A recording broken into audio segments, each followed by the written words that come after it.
We're recording this halfway through the firearms season here in Missouri. It's also going on in Indiana. We're getting some representation from the Hoosier State.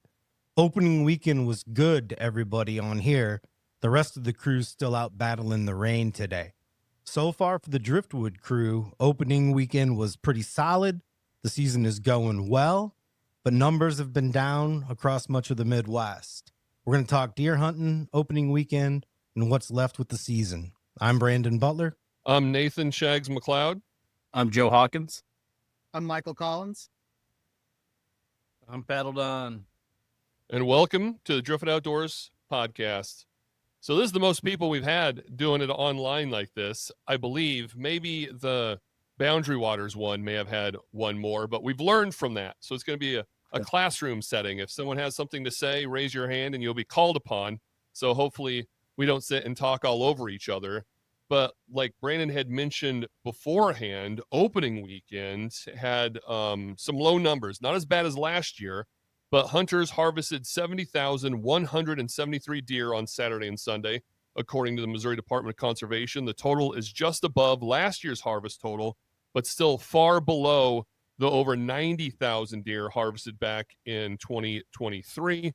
Now, the season's kickoff on Saturday in particular had about a 26% lower harvest total than the previous 5-year average for opening days, but it was also 20 degrees warmer than the average for November 15th. And of course, Jason Isabel was quoted saying the near record temperatures on opening day most certainly impacted the deer harvest total for the day, which was well below average. The high temperatures most certainly reduced deer movement and probably also affected hunters' willingness to harvest a deer, because I mean I can relate to that. The buck I shot was opening afternoon, opening evening, and it was a mad dash to get that thing cleaned up and then to the processor within an hour and a half of it going down. Because I mean I was out there, you saw the pictures, I was out there in a cut off sleeved collared t-shirt or collared shirt, just feeling like it was in the middle of summer. Well, you had two things going for you. For one, you were dressed in Shags attire, so that had to be bringing good karma. And two, you were hunting with your father's rifle, which I want to talk about. That's a special thing. But could you repeat for me one time, what was the total from Saturday and Sunday? Total harvest was 70,173. That's still a lot of deer. I mean, it was down significantly. And I don't care what anybody else says. It was the weather. It was hot. We were out there all day. We saw some deer, but we didn't see the big bucks moving. Temperatures dropped off overnight from Saturday to Sunday. Not a huge amount, but enough to get them on their feet. We saw a lot more shooters on Sunday. That's when I punched my tag. 3 shooters in within 20 minutes. I'll tell the story here in a bit. It was a great hunt. But Shags, first of all, you know, people that follow the podcast recognize that you lost your father this year.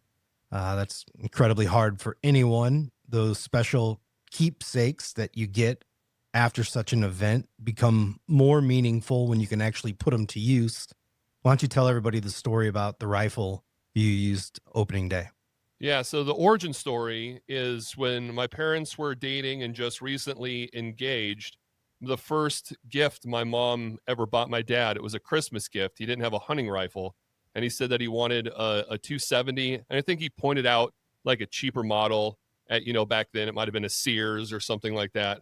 But mom wanted to get him something special, so she splurged and got him a Remington Model 700 270, and it was his favorite gun. And then, of course, me being the firstborn, when I started hunting, that was the rifle he let me use, and I harvested my biggest blacktail buck to date. It was my first buck. I got spoiled with my first one at 12, a nice 4x4 with eye guards. And after that, I was like, I never wanted to hunt with anything else. I mean, he tried buying me other 270s for Christmas, and I'd throw big fits. I'd be a pain in his ass. And he still blames me, or he did blame me, for missing the biggest mule deer of his life. This might have been the biggest buck I've ever seen in my life, because he was using that synthetic 270 stock gun that he bought me for Christmas one year, and I was using that Woodstock Remington 700 that mom had got him. But I got that rifle after he passed, and this was my first deer season hunting with it, and it worked out. It's just pure chaos, but of course it would be in this situation. So I'll tell the story. Opening morning, didn't see a lot. I saw a little fork by Spike come by. It followed my drag scent all the way to my stand. I could have jumped on top of it. It was kind of fun to see. I've never had that happen to me before. And another little, I called him a unicorn. He was just a spike on one side, kind of went through this field. So I'm hunting what used to be like a cow pasture, like a nice field that they just let the cattle roam through.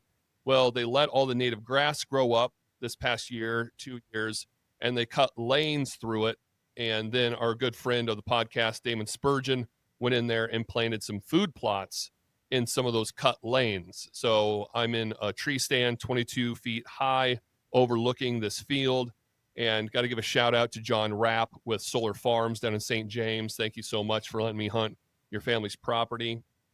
So that afternoon, after seeing that smaller buck come in on my scent trail, I got back in there probably around 12:30, 1 o'clock, and walked the perimeter throwing Tink 69 on any trail or any scrape that I saw, and then try to get him to come back towards right in front of my stand. And I climbed back up there, and then I sat and sat and sat and started to sweat and got sunburnt. Like, it was just so hot that opening afternoon down in St. James. I think it got up to like 75 degrees. And then at 4:40, I see one doe come into the field straight ahead of me, about 175. There was nothing that wasn't over a 200-yard shot. It was all about one. The farthest was about 180 yards. So this doe comes out at 4:40, and I'm like, all right, here we go. There's got to be a buck with her. Let's do this. And I'm watching, nothing.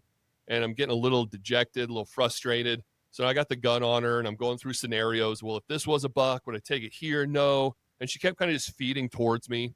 And I was like, all right, well, maybe I should start glassing again. Let's see if we can find anything. And this happened to me 3 times in my hunting career, where you throw up the binoculars and you're suddenly just staring at a buck. It wasn't like, what's that? Let me see. It was like, let's just start glassing, throw up the binoculars and go, holy shit. Yeah. And he's staring at me. I'm staring at him. And we're both kind of like, what are we doing here? So I put the binoculars down, get the gun. And of course he's looking right at me. So that spooks him. And he takes 2 big bounds back towards the timber, and then turns back to look at the doe standing broadside. And I had the gun on him, and I was about ready to start flinging lead at him already. And as soon as he stopped, pulled the trigger, boom, he goes down. There's just crazy thrashing. Big dust cloud happens. And I'm like, all right, man, I hammered him. Good shot. It just felt like a good shot. Did I rush it? Yes, but it felt like I hammered him. So I know you're supposed to wait, but it also being as hot as it was and the sun starting to go down, I didn't want to be out there at dark trying to figure out where I hit him or where the blood trail started. So I grabbed my tape and got down out of the stand. And I'm so glad I did in retrospect, because I got up there and now I'm kicking myself again, because in such a hurry and so excited, I didn't pick out like one tree of like, all right, I need to start looking there. And we all know once you get out of the tree and on the ground, how everything looks different. So I'm out in the middle of this field looking back at my stand, looking where I thought he was, and like, oh, I really messed up here. I take a couple more steps, look down one of the food plot lanes, and there he is. And he's trying to get up and he can't. So I just take my time, easily, just kill shot, boom, he's done. So I go up to him, and come to find out, I capped him. I Lieutenant Danned him. I shot off both his front legs. Like, right, I couldn't have made that shot if you were trying to pay me to. That, and not just one, but both. And that was what all that crashing was. It was him trying to run and just shoveling his face in the dirt. He couldn't get up. And it made me just laugh. And like, I looked up into the sky and just giggled. And like, of course it was. Because growing up, that was always my dad's biggest gripe, is I'm always in a rush. I never took my time. I was famous for shooting deer in the ass, shooting them 3 times. I always got them, but I didn't ever take my time and take a good shot. It was just like, oh, there's one. Boom. Always run. Boom. Boom. Just always shooting. to get this deer down. And again, with his 270 hunting for it for the first time, I shot this poor deer's legs off. And when we got to the processor down in Salem, because it's going to Scenic Rivers, one of the processing guys came out and I heard him go, "But Lieutenant, you don't know legs." So now I'm going to have, because I brought back that blacktail buck, my first ever mount. I have that one. And now I'm going to have, thanks to Larry and Heath down there at Scenic Rivers, I'll have my first blacktail buck and my first whitetail buck with my dad's old 270. So it was special. It was sentimental. John had even said it was the biggest buck that's ever been harvested on their property to date. So that was pretty nice to hear. And it's just, of course it was, like, it couldn't have been any other way. It couldn't have been, Brandon, I used your single shot 243 and hammered maybe the biggest buck of my life at like 320 yards, dropped him with one shot. It couldn't be that. Of course I had to shoot the poor guy's legs off with my dad's 270, because just him, it was him just giving me a little bit of shit from beyond. Well, of course, we don't condone shots in the legs. No. And certainly not laughing at the deer. Laughing at the eye. It's not where I was aiming. And realistically, I'm glad it worked out, because he didn't suffer. Like, I was out of the stand within minutes of shooting him. So it wasn't like I just let him lay there or bleed out or anything like that. Like, I was on top of him within five minutes of shooting his legs off. And trust me, if you're listening to this, that's not what I was trying to do. That's not what I wanted to do at all. Sometimes the shots don't go where we want them, but you got the buck. You got him with your dad's rifle. He's down at Scenic Rivers. I think it's really cool that, the story came full circle with you getting that rifle and being able to take it out. And if Larry had something to do with moving that bullet a little bit, then I think that's pretty great too. I'll take it. I'm just going to put that, because so many other things could have gone wrong, and it all worked out. So yes. Well, I'm getting live feeds from the woods right now. We've got Uncle Steve in town. He's here. He keeps texting me. Lauren's texting me. Her and Annabelle are out there. Annabelle's actually hunting by herself for the first time ever tonight. I'm pretty excited about that. But Uncle Steve just said, just saw a medium-sized buck cross the pond near Steve's blind, which means he's in my blind. And then Lauren's got a half rack. She said he just must want to die at this point, because he just keeps showing up again and again. But he's going to make it to next year and be a good buck. To all the bucks listening out there, break one half of your rack off. That's all you got to do. You get a pass. So the Driftwood crew's still out and about. But Joseph, you had a good weekend back home. You got some nostalgia in your story as well, hunting with your son and putting down a big buck. It's also at Scenic Rivers. It is. I think, I don't know if they're sponsoring this episode, but they should, just off of how many bucks that we're taking down there this year. I was pretty lucky. I went back to my old stomping grounds up in Macon County and hunted some public land, and same place I've been going for this, my 29th year of going there, and got my biggest buck I've ever got off the place. So also my son, it was his first time all on his own. He picked a spot on the map, went and set a stand up and shot a doe. Same morning I shot that buck, actually, just a little bit before. So we had a really good time. Yeah. How many years you been hunting up in that part of the world? This is my 29th year. And this is your biggest buck ever? Biggest buck ever. Yeah. Yeah. Well, walk us through the hunt. It was really about one of the easiest ones I've ever had, to be quite honest with you. Saturday was kind of a bust for everybody. We didn't really see much of anything. Sunday morning we went out and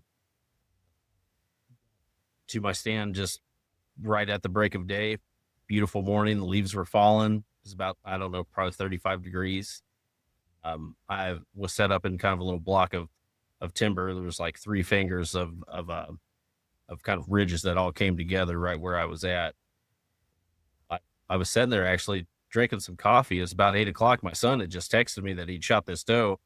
So I was looking at my phone and drinking my coffee, and I heard a buck like grunt really loud, and I about dropped my coffee. I was like, oh my God. And I couldn't find my rifle. I totally forgot where it was at. And I was like looking around. I was like, oh, was leaning against a tree.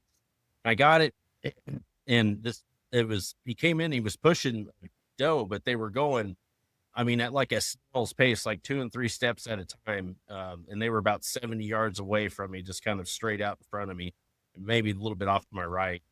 And he would grunt at her, and he was making that clicking noise. If you've ever heard like a real mature buck, whenever they'll grunt, and then at the end of the grunt, they make like a real click, click, click, click, almost like a roar kind of.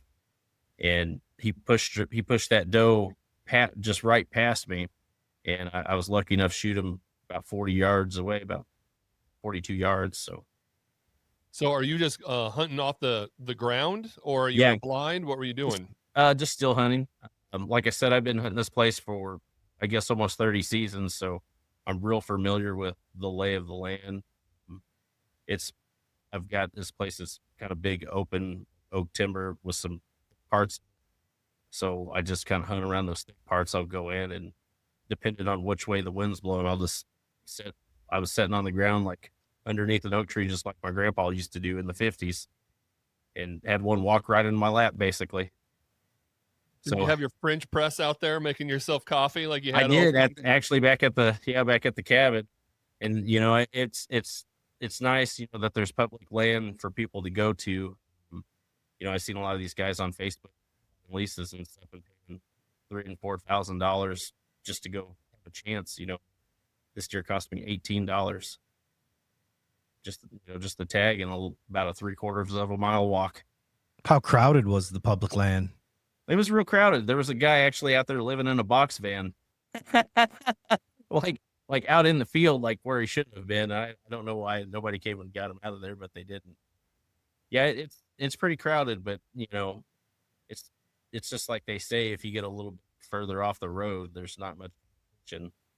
Because you're right up there in North Missouri. Yeah. A lot of the controversy right now surrounding non-residents in Missouri is centered around the part of the state that you're hunting in. And I just wondered if you had any kind of opinion on what's going on with the overcrowding on some of the public lands.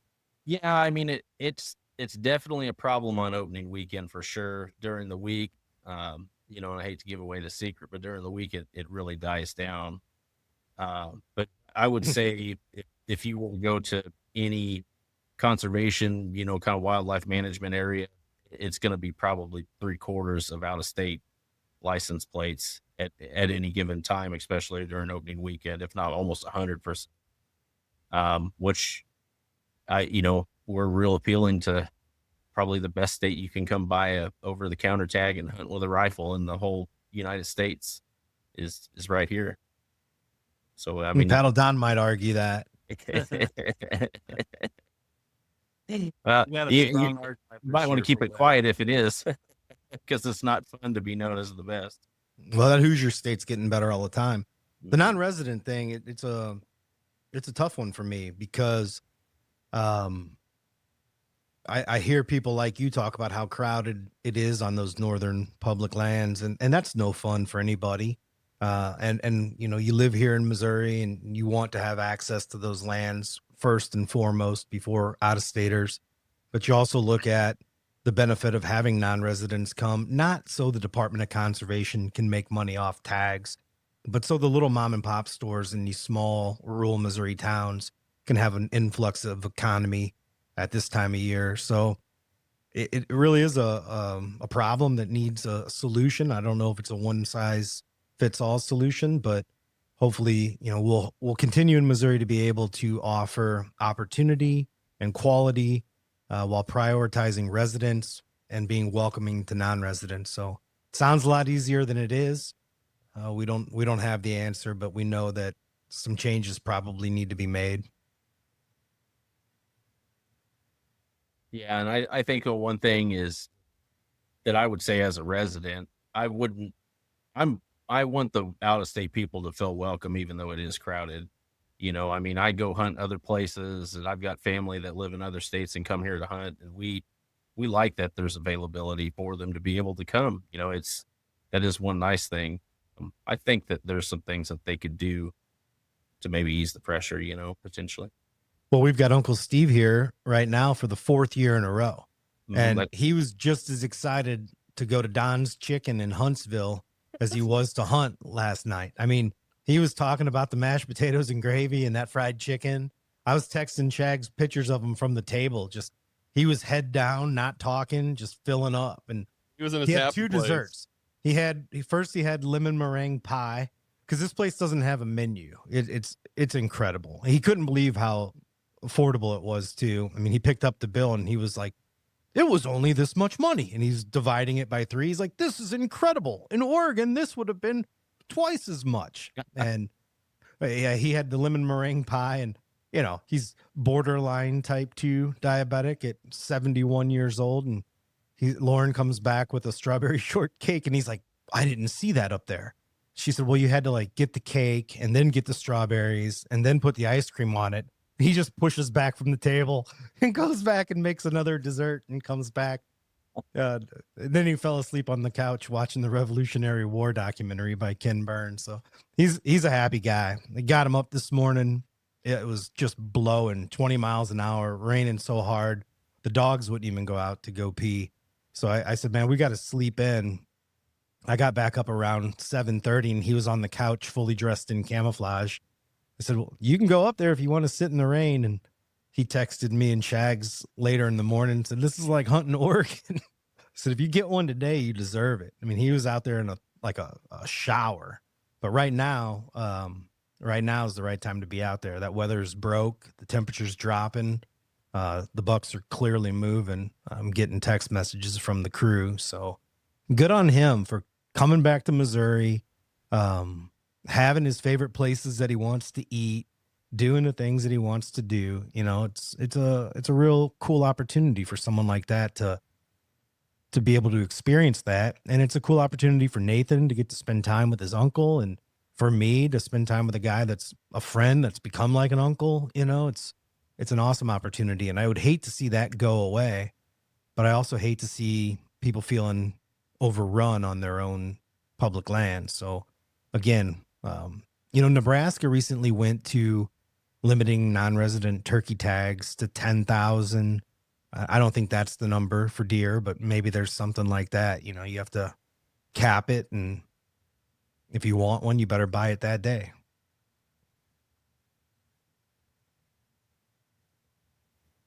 Yeah, Well, I'm not really sure what the answer is either, but I mean, I'm with you.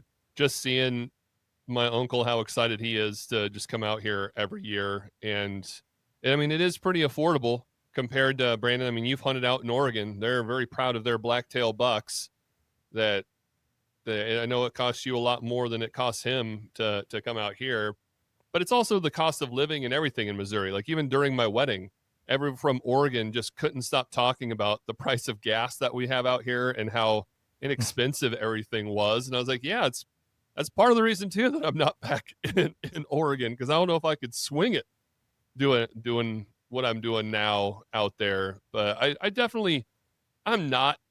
Maybe it's because I'm kind of spoiled that I have a farm I can hunt on. But even when you had the cabin down there, Brandon, we were hunting the Pioneer Forest.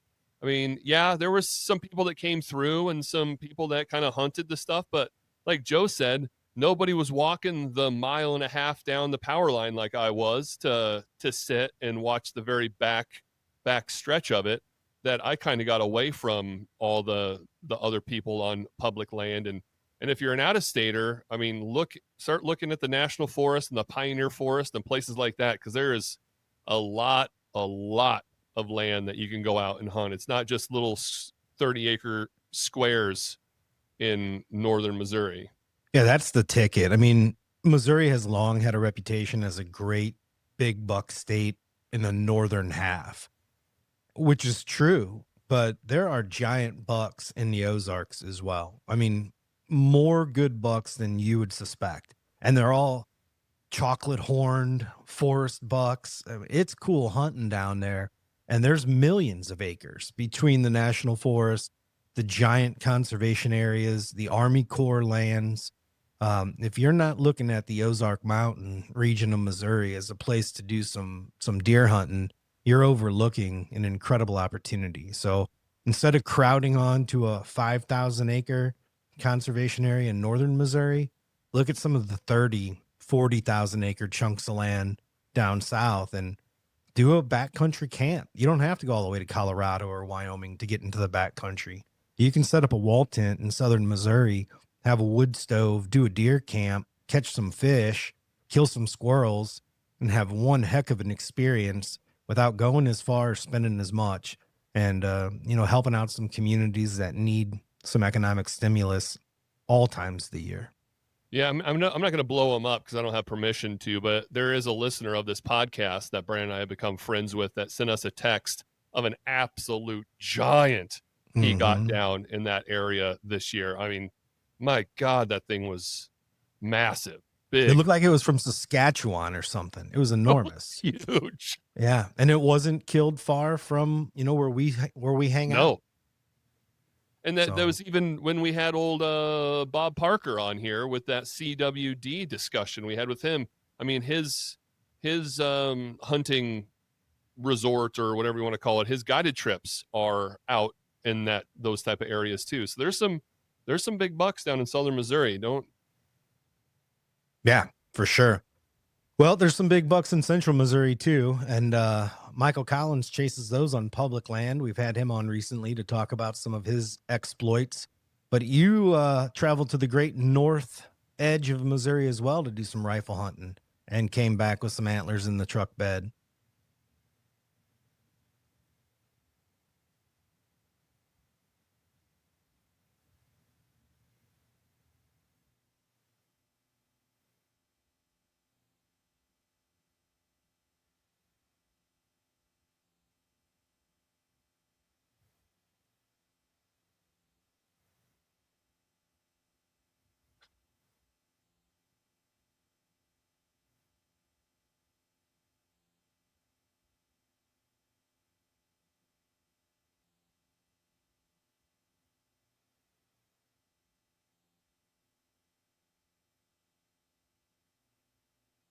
Well, you're hunting private land up there, right?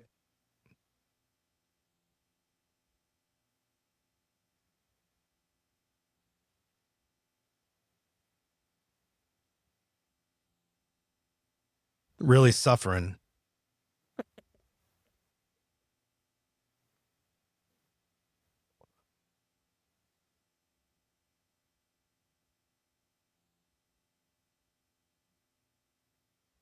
Yeah, talk about the camp, talk about the friendships and the camaraderie and all that comes with it.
It's not the strongest Wi-Fi. Yeah, I was going to say it's suffering a little bit.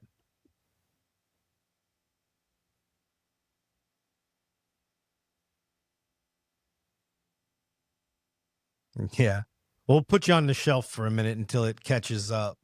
Paddle Don, our only non-resident hunter. Not that you hunted non-resident in Missouri this year, but you were over back in my home state, your home state of Indiana. Knocked down a couple does. Of course, you have no proof of it. So we generated an image for you, but supposedly you killed a couple of does. I knew there he goes. It's been an interesting season. It's a little bit different for me. I sure miss the Missouri deer camps. I was looking actually. We keep a running total on ours. I didn't set a number for opening weekend, but we're sitting right at 78,000 checked in right now, which is about 1,000 up from last year. So it's been a decent year. It's been really warm here. We're just now getting some rain, but opening day was in the 70-degree range, and it was kind of a chaotic, unexpected day. I'm fortunate to have 105 acres of private ground that a buddy of mine gave me. That's it's one of their farms that for the last 8 years or so, it's been mine exclusively to hunt. So I feel very spoiled in that sense. I think we talked last year a little bit about some new kind of hunting for me. I grew up, down south where it's more like Ozark hunting, southern Indiana. It's all deep wood stuff. Up here, it's blocks of what we call small acre stuff, just 8, 10, 12 acre chunks of woods connected by fence rows and irrigation ditches and some good size open fields. So it's been a new style for me, and I made the old guy jump to a tower blind this year. I've got a buddy heater and quiet chair, and it's pretty cozy up there. So I feel spoiled. So you were trying to win points with the sister-in-law on opening morning, huh? Well, yeah, she hunted last year with me on a whim. She said she's always wanted to try, and I called her out. So she bought a license, and twice I put her in a stand, and both times I about froze her to death. I think she thought she was a little tougher than she was when it came to the cold.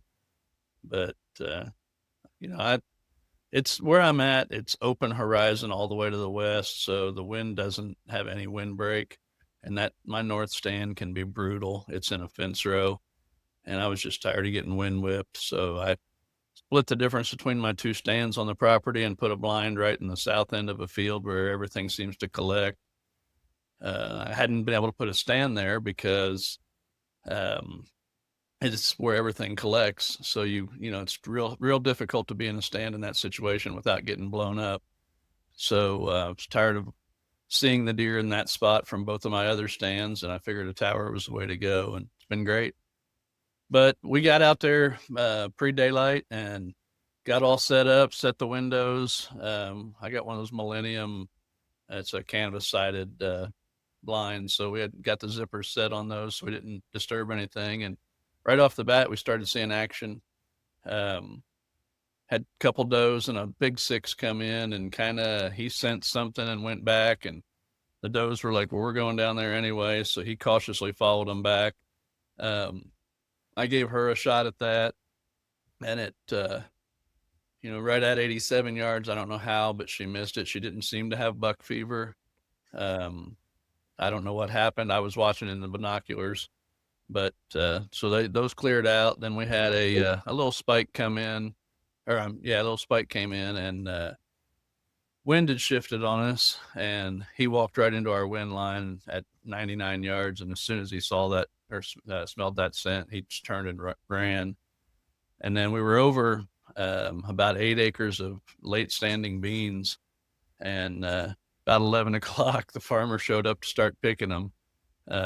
So I was, my blind's 3 feet from the edge of the beans, and knew that day was pretty well done. So he was moving some grain carts, and I told her to sit still, and I was going to walk up the front of the farm. It's about 1/8 of a mile up there, and it's real thick and woolly but narrow. I knew the couple big ones were bedding down in there, and I didn't step 3 feet into the woods, and the big 10-pointer blew up out of a briar bush, and he jumped up on my right and ran about 50 yards straight to along my right away from me, and he turned and went down this little lane.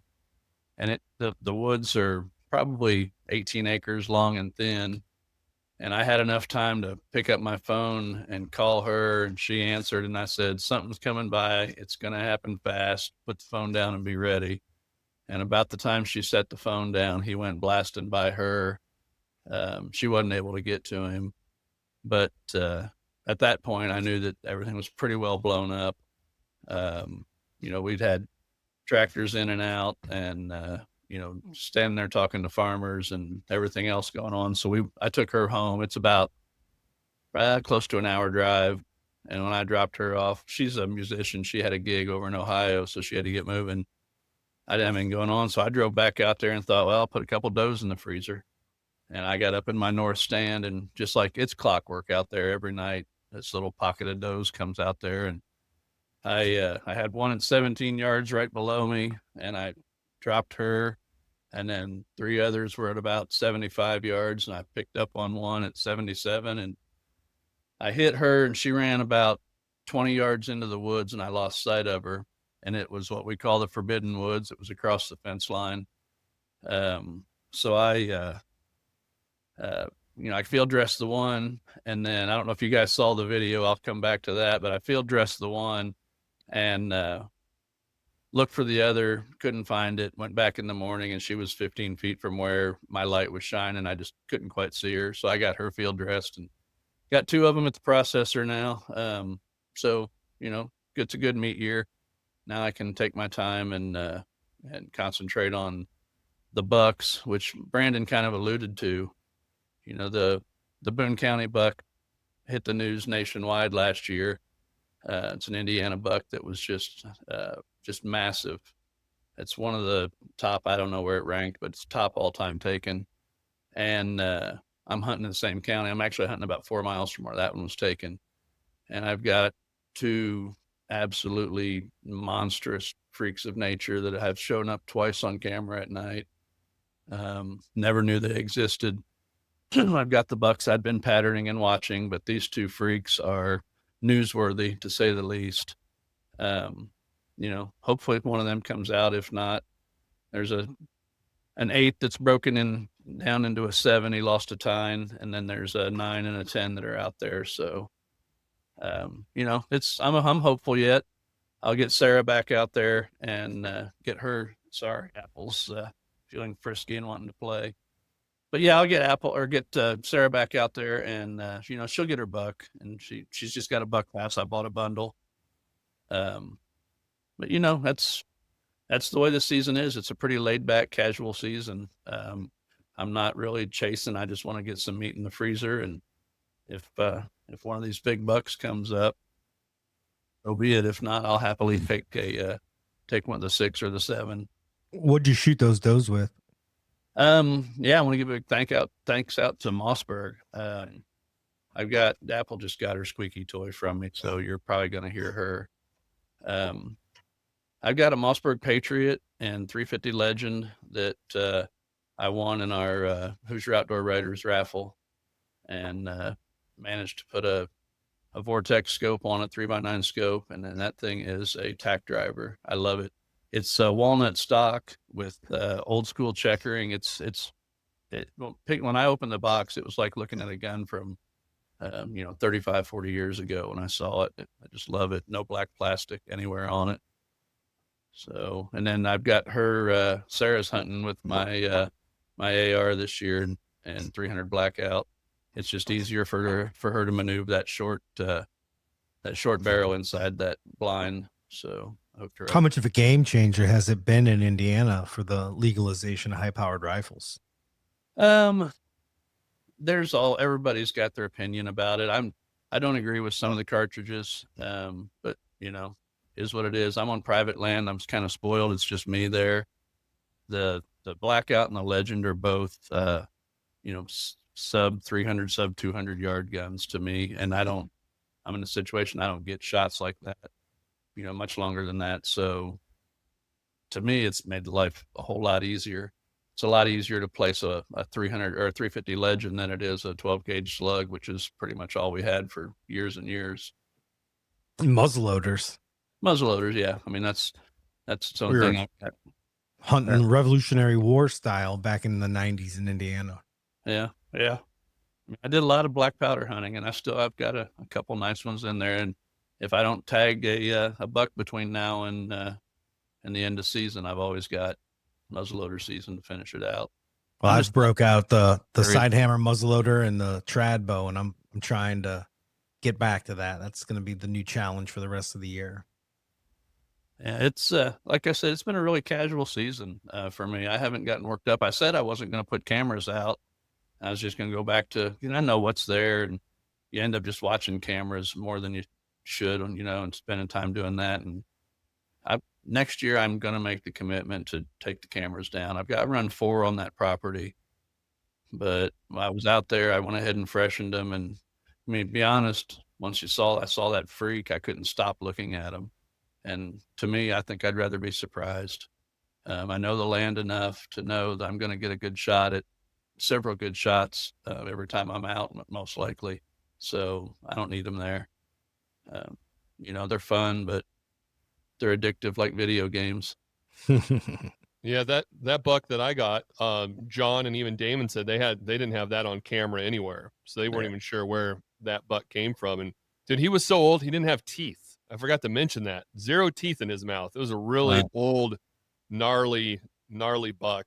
And yeah, I did shoot him at like 180 yards, so maybe that will make people feel a little bit better that I hit the legs, because it was a little bit farther than I thought, I guess. I don't know. The legend was effective at 17 yards. I can tell you that. I believe it. I actually did the same thing you did on the 77 yard. I got a good, perfect shot, but on the exit, I broke the bone right below the shoulder. And so, yeah, I probably going to lose a good part of that shoulder when it processes out. Yeah, Trevor, my co-host on the radio show, he was down there at deer camp with me too, and we put him in that stand I was hunting the Sunday afternoon, and he got himself a doe out of there as well. Did kind of the same thing, hit both the shoulders, and which was funny because he's like, that's what I'm known for, ruining meat. I was like, see, just shoot their legs, you don't got to worry about it at all, man. Yeah. Well, I accidentally got one of my bigger bucks in my life. I'm pretty excited about it. One of the most massive heavy horn deer I've ever shot.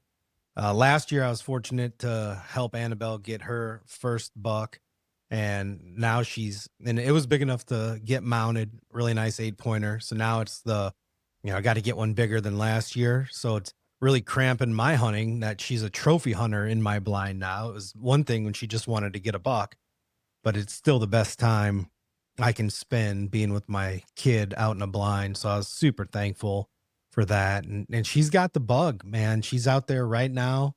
Tonight's her first hunt on her own. She's up in the powder house, we call it. It's basically a tree house I built on top of an old concrete dynamite storage bin that's out in the woods. I cleared about an acre food plot in front of it, and lots of pictures of bucks coming across there. So I'm really hoping to get a text message this evening that she got it done.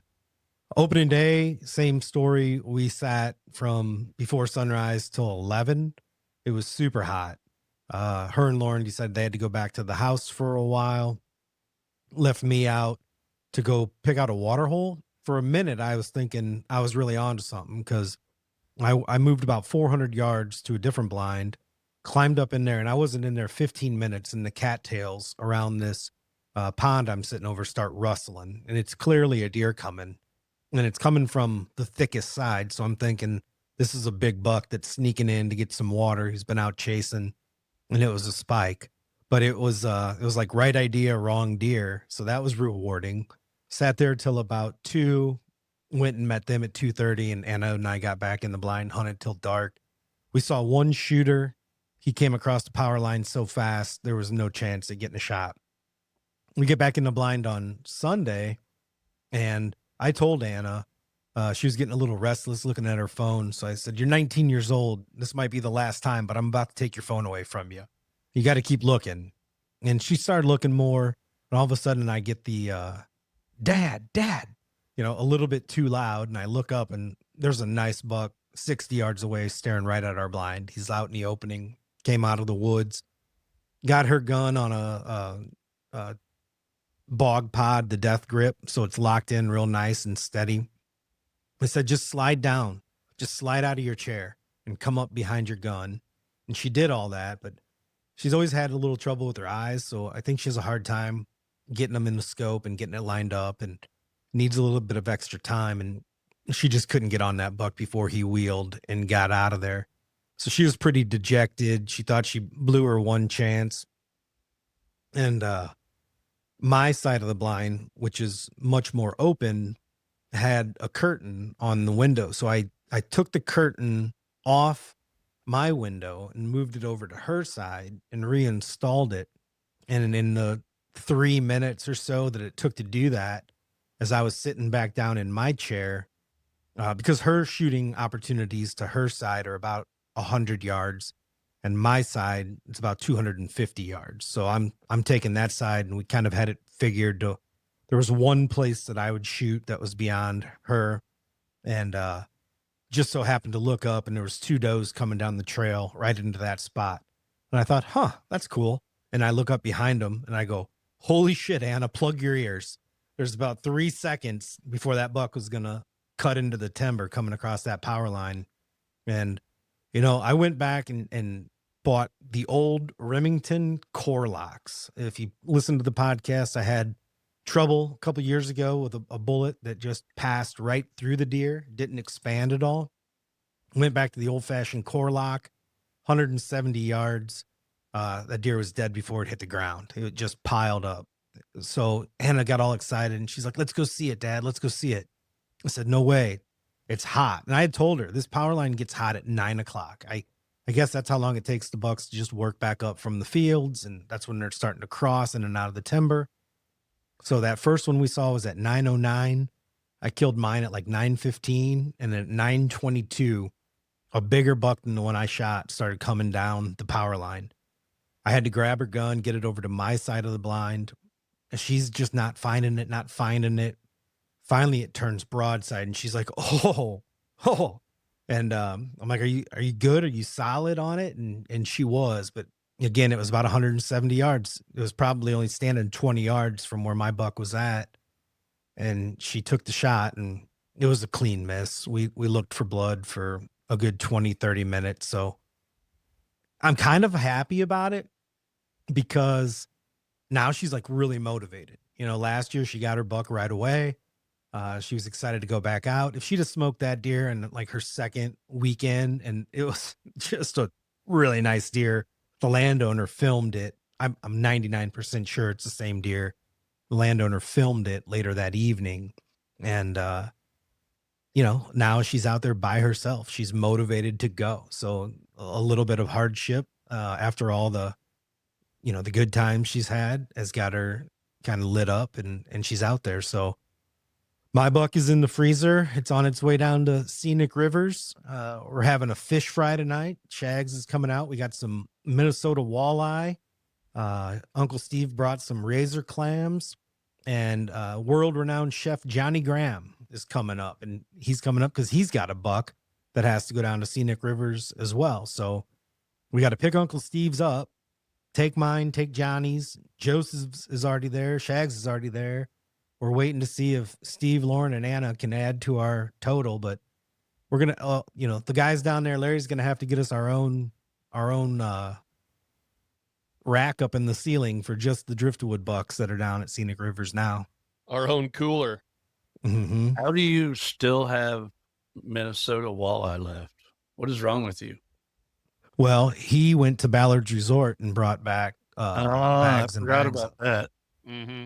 How do you still have Minnesota walleye left? Well, I brought it for the housewarming thing, and somehow they cooked all the catfish before they got to the walleye, and everyone was full.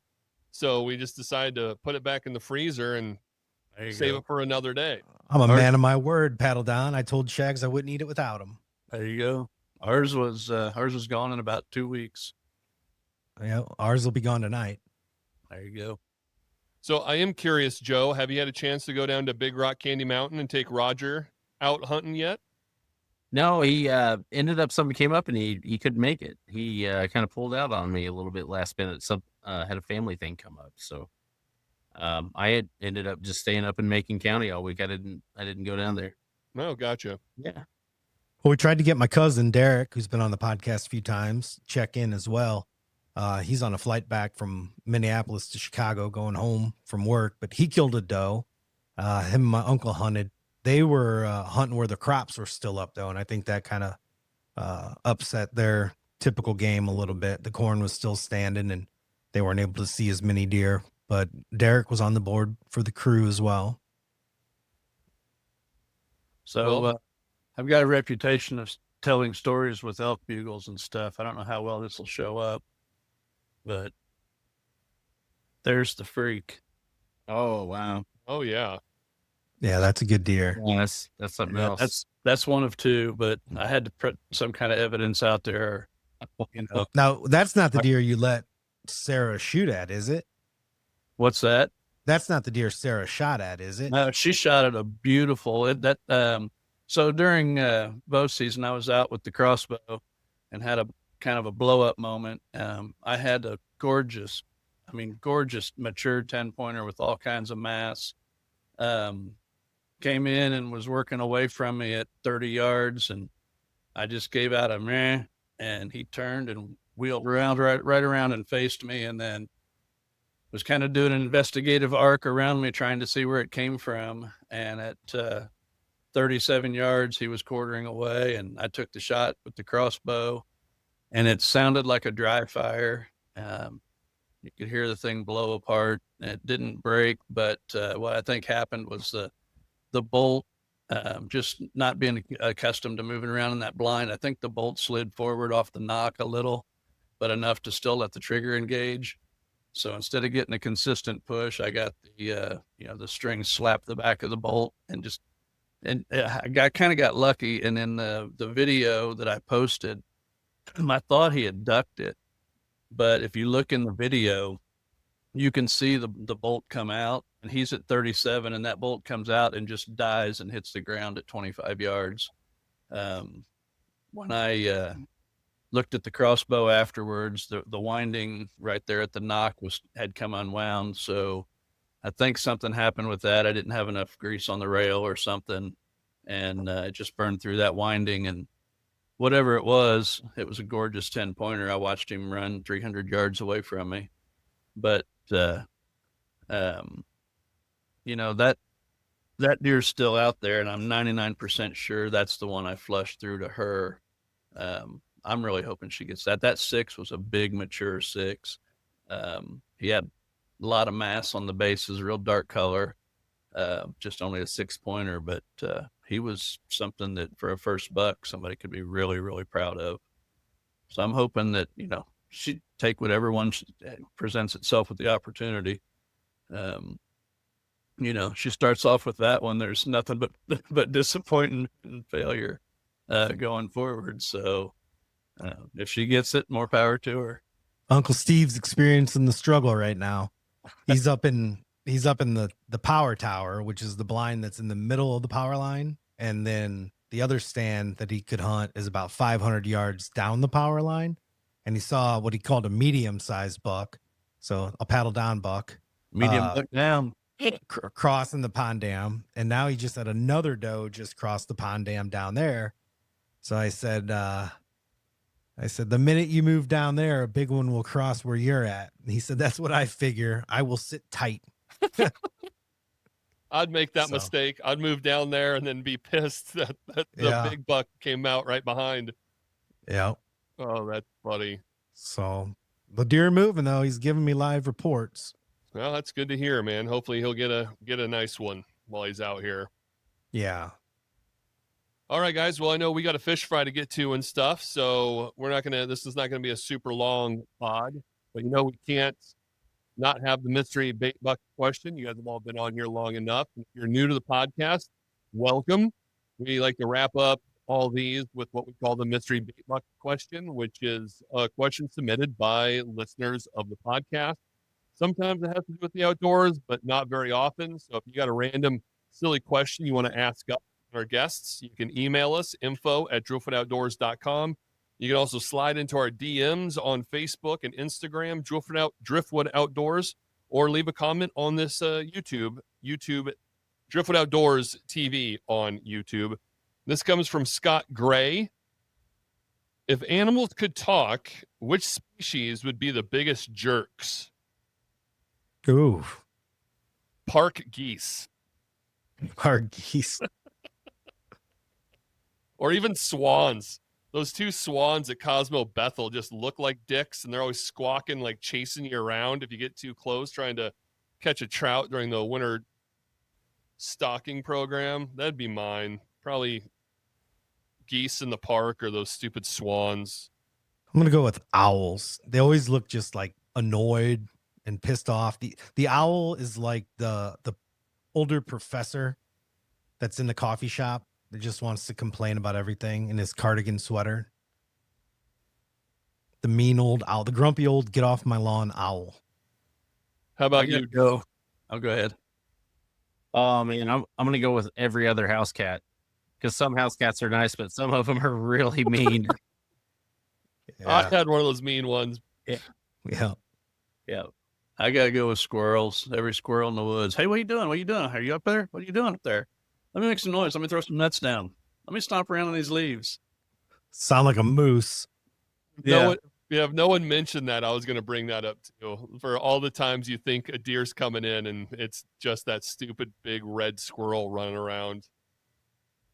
All right, Michael, how about you? Can we get you to squeak in here?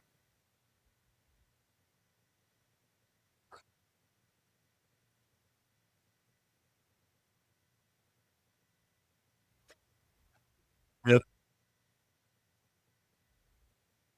Oh, that's too funny. Well, the what's our final thought? What's the final cast of the pod? Well, it's unfortunate that MDC killed all the deer, so we only had 70,000 shot during opening weekend. So, man, Being 75 freaking degrees out. yeah, I think we'll see the numbers tick back up and we'll make up for it. Still, what an unbelievable deer season compared to what we experienced 20, 30 years ago.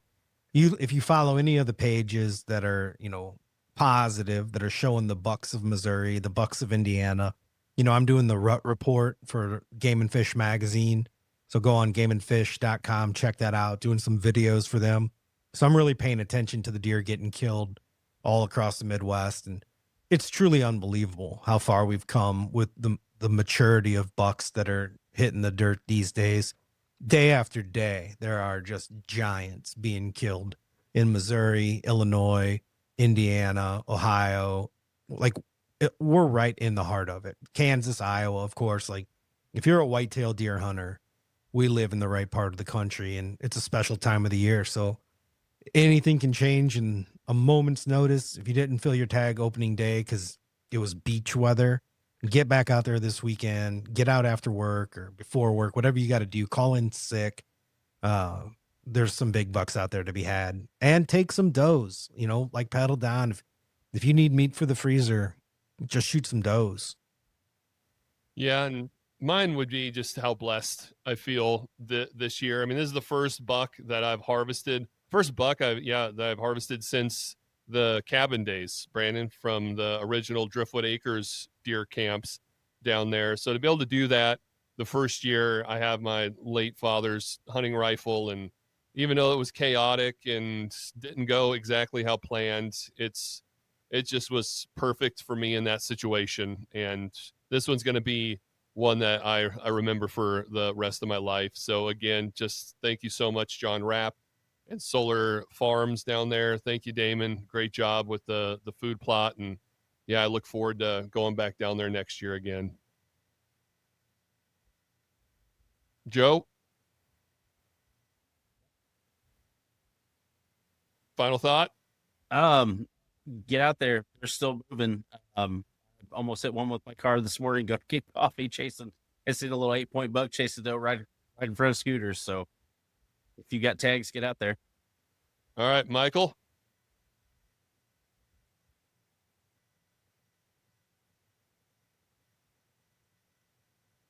I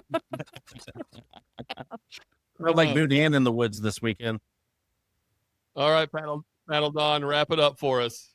Man, I just want to say that a lot of people are down on numbers and down on how management is, but I have never in my life seen more quality deer and bigger. I hate making it about inches, but just big, massive, mature bucks coming from this area. Brandon was talking about bucks of Indiana.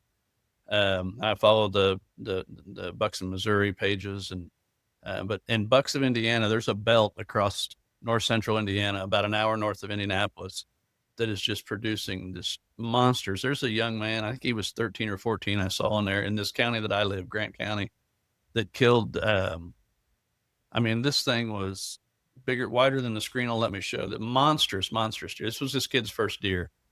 So again, he has nothing but disappointment to look forward to the rest of his life. But I think that the management is working, and they're doing it right. This belt across central Indiana is rapidly becoming, a destination place. The biggest thing is it's almost all private farmland. There's not, as far as Indiana goes, the layout, that's probably the least amount of public land. But there's still an abundance of public places. Mississinawa's, one of them, Salamone, up near Huntington. There's a lot of public land in this area, but man, they're just turning off some monster bucks. So it's been nice to sit back and watch it. If I get one, I get one this year. I've got meat in the freezer, and I'm just enjoying watching everybody else harvest these things. Yeah, get out there. You can't shoot one from your couch. Yeah, I was planning on unless you got the right property. Well, I was planning on trying to get out to the blind this afternoon and do this with my little whisper mic, sitting in the blind, but I couldn't get out of the office early enough to drive over to the farm. But so I'm sitting on the couch instead of hunting. Well, that would have been funny. All right, guys, appreciate you. Thanks for hopping on here, and gear review coming up next. So why don't we just do a gear review where everybody talks about one piece of gear they used in deer season that they're thankful to have. And I'll go first. Can't show it to you. I don't think anybody will be able to show what they're doing because we just pulled this off. But man, the redneck blinds. I've got the hard-sided buck palace at my property, but shout out to the Conservation Federation, their holiday auction. Go on the holiday auction. Look what they got on there. The soft-sided redneck blinds. Those are pretty amazing blinds. You got to put them together. They're not like a pop-up blind. You don't move it around. It's got a metal frame that you pull the fabric over. I will say the tassels, they deteriorate pretty quick, but it's still a strong cover, good windows. They've got the window covers on the inside. I was able to buy those from CFM at their auction. Unfortunately for CFM, for less than they're worth. So hopefully the bidding gets a little higher and they get up to what they're worth. But then, put another couple $100 into building a platform out of wood instead of buying $1,000 metal one. Now I'm elevated 7.5 feet in a blind with 2 chairs in there. Another tip is I put gym floor, like the rubber gym floor, down inside the blind. So if you drop anything, it doesn't make a sound. So I'm invested about $500 into that whole setup, and they're weatherproof. Uncle Steve's been in the weather all day today, sitting in it. They're comfortable. They're spacey. They're easy to put together. And if you can't afford, $5,000, $500 can get the job done in a really good way. So there's a redneck for everyone out there. So for mine, it's going to be more of a shout out because I don't remember or know what he actually used, but whatever food plot mix Damon used down there was incredible. Still in full bloom. Everything from like the kale to the beets to all sorts of grasses. So yeah, just food plot mix without a name. I have no idea. It was incredible. And I mean, everybody knows my dad's rifle. It was just a Remington Model 700, probably from 1975, 1976 is my guess, with the Leopold scope. So that's kind of my old tried and true anyways. So that's my half-ass gear review. A rifle from the 70s and a food plot mix I don't know the name of. How about you, Joe? Oh, I'll review my rifle too. I've actually got a newer one. Christensen Arms 6.5 PRC Ridgeline with a Zeiss Conquest scope on it. I only shot that buck at 40 yards, but I wasn't going to miss him with that thing for sure. Now you're glad you didn't sell it, huh? Right? Yeah, I was thinking about selling it. I was like, well, I'm left-handed, and it's a right-handed rifle, and got it on a deal, and I don't. I got to keep, especially it's good luck. All right, Michael.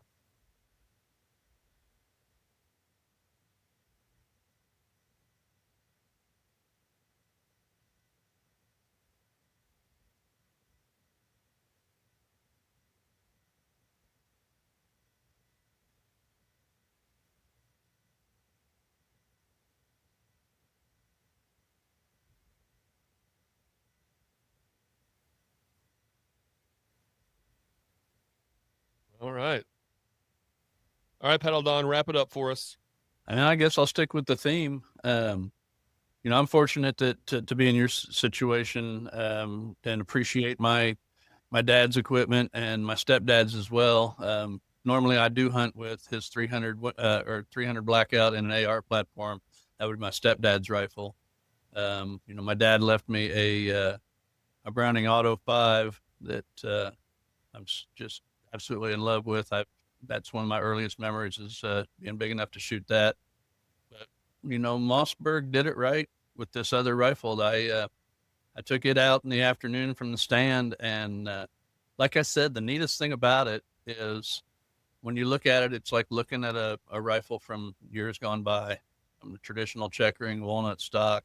The fit and finish on it is absolutely wonderful. The fluted barrel, it's a gorgeous rifle. But more importantly, I put that Vortex on top of there, and it's an absolute tack driver.